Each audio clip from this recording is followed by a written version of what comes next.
My fiancé said, I'm changing my last name after marriage, but not to yours. Keeping mine is more feminist. I replied, modern thinking. Then I told the wedding planner to list us as two separate individuals cohabitating on all invitations. When her traditional family saw the wording and her grandma called asking, what kind of marriage is this? I, 31 male, was going over wedding invitations with my fiancé, 29, 3 months ago when she said it. I'm not taking your last name. I looked up from the proof. Okay. I'm serious. It's patriarchal and outdated. I'm keeping mine. That's your choice. She waited for me to argue. When I didn't, she kept going. It's about autonomy. Women shouldn't have to erase their identity to get married. Makes sense. You're really okay with this? Yeah. Progressive thinking. She smiled, kissed me. This is why I love you. You get it. That night at 11:43 p.m., I emailed our wedding planner. Change to invitation wording needed. Instead of request the honor of your presence at the marriage of, please use, invite you to witness the commitment ceremony of two autonomous individuals maintaining separate legal identities. She called me the next morning. I need to confirm this change. Confirmed. My fiancé's maintaining her separate identity and rejecting traditional marriage customs. The invitations should reflect that. This is very unusual. So is refusing your spouse's name. Let's be consistent. The new proofs arrived 3 days later. Perfect. You are invited to witness the partnership ceremony of two individuals choosing cohabitation while maintaining autonomous legal and social identities. No traditional unity customs will be observed. I approved them. 180 invitations printed and mailed within a week. My fiancé's grandmother called at 7:18 a.m. last Tuesday. My fiancé answered on speaker while making breakfast. I received your wedding invitation. Great. Can you make it? What kind of invitation is this? Maintaining autonomous identities? Are you living together without marriage? My fiancé's face went white. Grandma, it's just modern language. Modern? It sounds like a business arrangement. What do I tell my church group? Tell them we're getting married. This doesn't say married. It says cohabitation. Are you pregnant? Is that why you're doing this? What? No, Grandma. I'm very disappointed. I'll pray for you. She hung up. My fiancé stared at me. What did you do? Made invitations that match your values. You're maintaining autonomous identity, right? Yes, but her phone rang. Her mother, she answered. What in God's name are these invitations? Mom, your father's partners received these. Do you know what they're saying? That you're mocking marriage, that this is some kind of political stunt. It's about my name. I'm keeping my name. So you humiliate us with these insane invitations? No traditional unity customs? What does that even mean? It means I don't care what it means. You fix this today or the wedding is off. She hung up. My fiancé dropped her phone on the counter. You did this on purpose. I did this accurately. You rejected traditional marriage customs. I made sure guests knew what they're attending. This isn't what I wanted. What did you want? To reject traditions but have everyone pretend you didn't? That's called hypocrisy. You're twisting everything. I'm applying your logic consistently. If you want autonomous identity and no traditional customs, guests deserve to know. Her phone was ringing constantly now. Her sister, her father, her aunt, her best friend. She ignored them all and glared at me. Fix this. No. What? Fix it yourself. You made this choice. Own it. She grabbed her keys and left. Tires screeched out of the driveway. My phone buzzed. Text from her mother. We need to talk. Tonight, 6 p.m. Our house. I replied, sure. This was going to be good. Update 1. The family meeting showed up at her parents' house at 6 p.m. exactly. Her father answered. Didn't say a word, just pointed to the living room. Everyone was there. Her mother, father, both grandmothers, her sister, her aunt, and my fiancé sitting in the corner looking like she'd been crying for hours. Her mother started. Sit down. I sat. Those invitations are being reprinted. Proper wording will cover the cost. Is she taking my name? That's not the issue. That's exactly the issue. The invitations reflect her choice. If she's keeping her name, guests should know what kind of ceremony they're attending. Her father, nobody cares about the name. They care about these ridiculous invitations making us look insane. Then convince her to take my name, and I'll reprint them as traditional marriage invitations. My fiancé spoke up. You're blackmailing me. No, I'm giving you options. traditional marriage with traditional invitations, or autonomous partnership with honest invitations. Pick one. Her grandmother, the church one, pointed at me. Young man, marriage is about unity, becoming one flesh. You can't have marriage without unity. I agree. Tell your granddaughter. She's keeping her name. That's not the same as rejecting unity. Isn't it? The name change symbolizes becoming one family. She's rejecting that symbol, so what unity is left? Silence. Her other grandmother tried. Perhaps you're being too literal about this. Perhaps she's being too selective about which traditions to honor. Her mother stood up. Enough. You will reprint those invitations with normal wording, or what? You'll cancel the wedding? Go ahead, save me the trouble. My fiancé started crying harder. Her sister put an arm around her. Her father, get out of my house. Gladly, let me know when we've figured out what we're actually doing. I left, got to my car, checked my phone, text from my fiancé. I hate you. I replied, you hate that I won't fix your mess. Not the same thing. She didn't respond, got home and poured a drink. My brother called. Mom said there was a family meeting? Yeah, they're mad about the invitations. The autonomous individuals one? That's hilarious. Her grandmother asked if she was pregnant. He laughed. What are you gonna do? Nothing. She wanted autonomy. She's got it. She can handle this herself. You're a savage. I'm consistent. 2 days later, her father called me directly. I'll give you $10,000 to reprint normal invitations and drop this. Is she taking my name? Why does that matter? Because I'm not paying for a traditional wedding for a non-traditional marriage. If she wants autonomy, fine, but I'm not lying about what that means. She'll take your name. Okay? She'll do it. Just stop this. Will she? Or will she do it under duress and resent me for the next 50 years? Silence. That's what I thought. No deal. You're destroying this family. Your daughter's choices are causing conflict. I'm just refusing to pretend otherwise. He hung up. That night, my fiancé showed up at my apartment. I answered through the Ring camera. Open the door. What do you want? To talk? So talk. Let me in. No, you walked out. You come back. We talk like adults. Through the door. She was quiet for a minute. Then, fine, I'll hyphenate. Why? Because this is insane. My family's falling apart. My grandmother won't speak to me. People are canceling. People are canceling because they don't understand what they're attending. Which is exactly my point. I'll hyphenate. Isn't that enough? Do you want to hyphenate, or are you doing it to make this go away? Does it matter? Yeah, it does. Because if you're doing it just to fix this, you'll resent me forever, and we'll be divorced in 3 years. So what do you want from me? I want you to know what you actually believe about marriage, autonomy, tradition, all of it, and I want you to stand by it instead of wanting me to manage everyone's reactions. That's not fair. It's completely fair. You made a choice without thinking about consequences. That's on you. She stood there for another minute, then left. Didn't hear from her for a week. Update 2. Things escalate. The engagement party was last Saturday. Her parents insisted we attend, despite everything. Show of unity or whatever. I got there at 7 p.m. Country club, about 80 people. My fiancé was already there, wouldn't look at me. Her aunt cornered me within 10 minutes. So these invitations, what's the real story? Real story is she's keeping her name and maintaining autonomous identity. The invitations reflect that. But you're still getting married? Debatable. Word spread fast.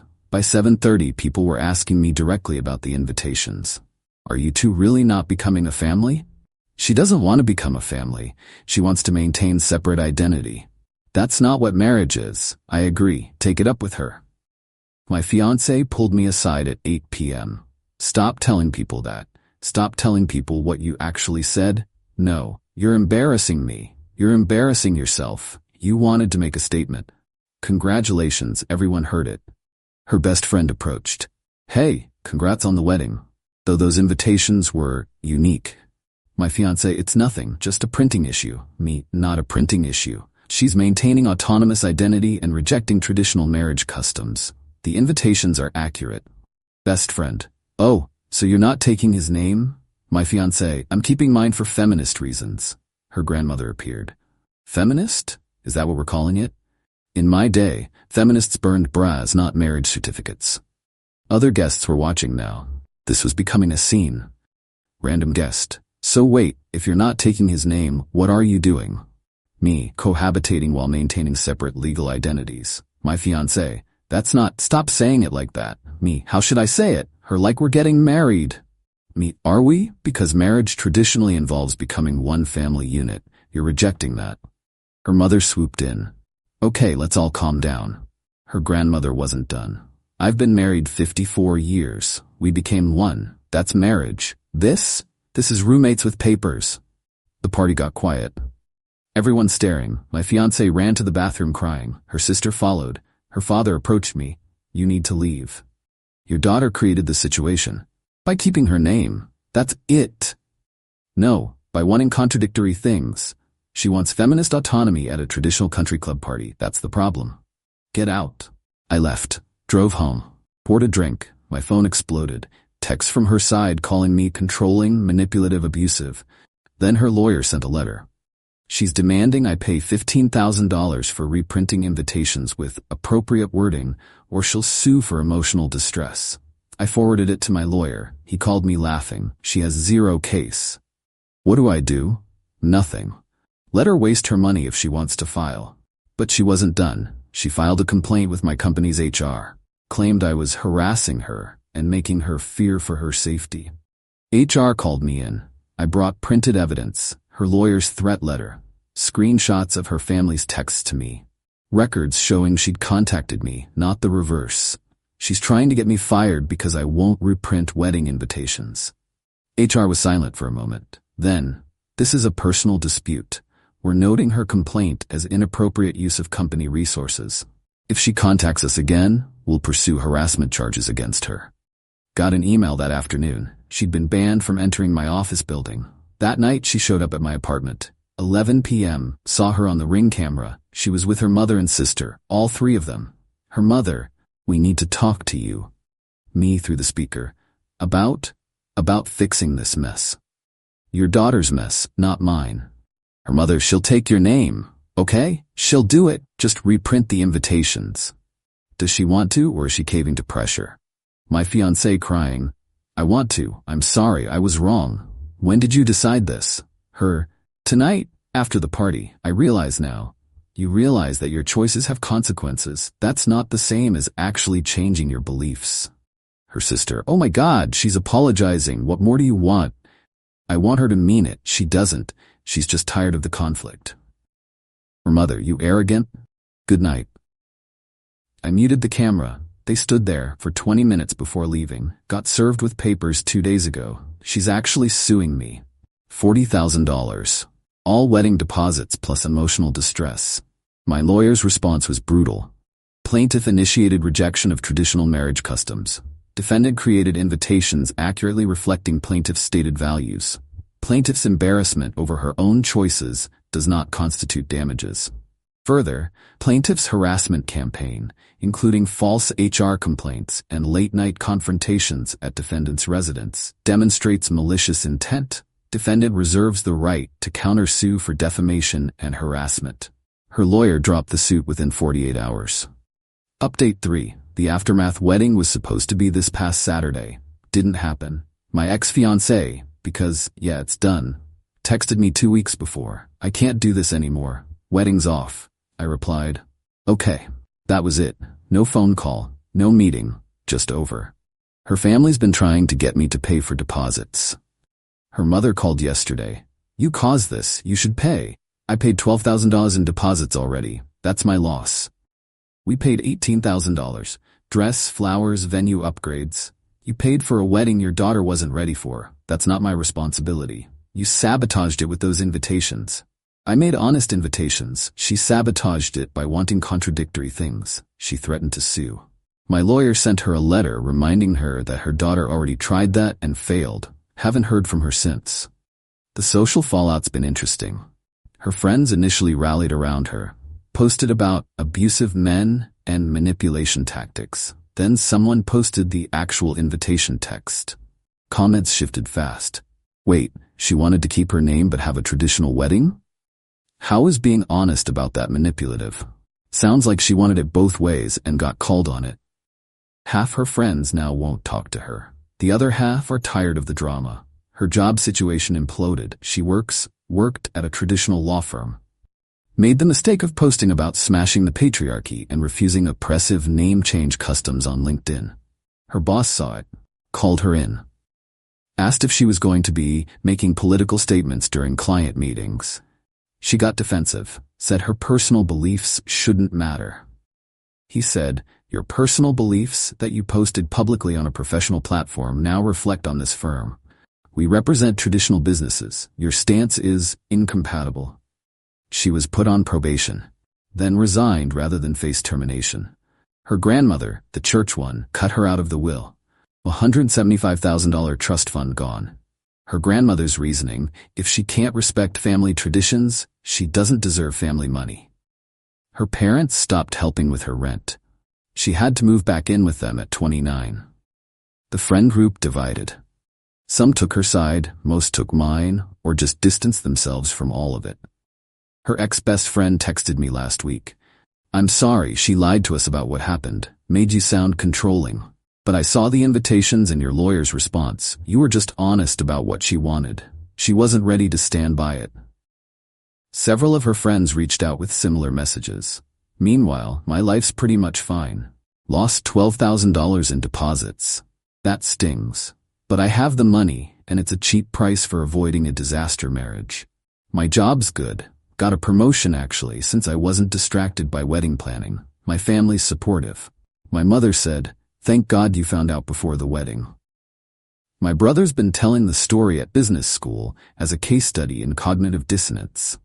Makes me laugh every time. Her life? Not so good.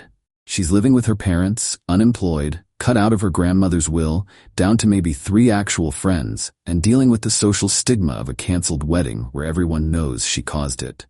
Last I heard, through mutual friends, she's been trying to spin it as he was financially abusive and controlling. But too many people saw the invitations and know the truth.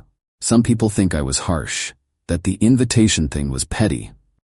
But here's what I know. She wanted to reject traditions without dealing with the social consequences of that rejection.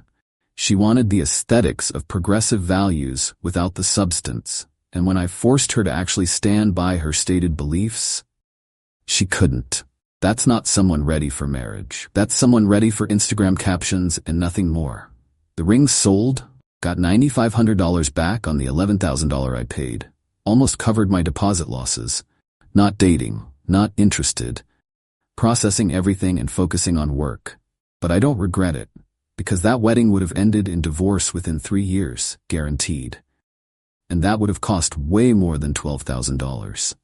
The invitations didn't destroy the relationship. They exposed that there wasn't a real relationship to destroy. She wanted a wedding, not a marriage.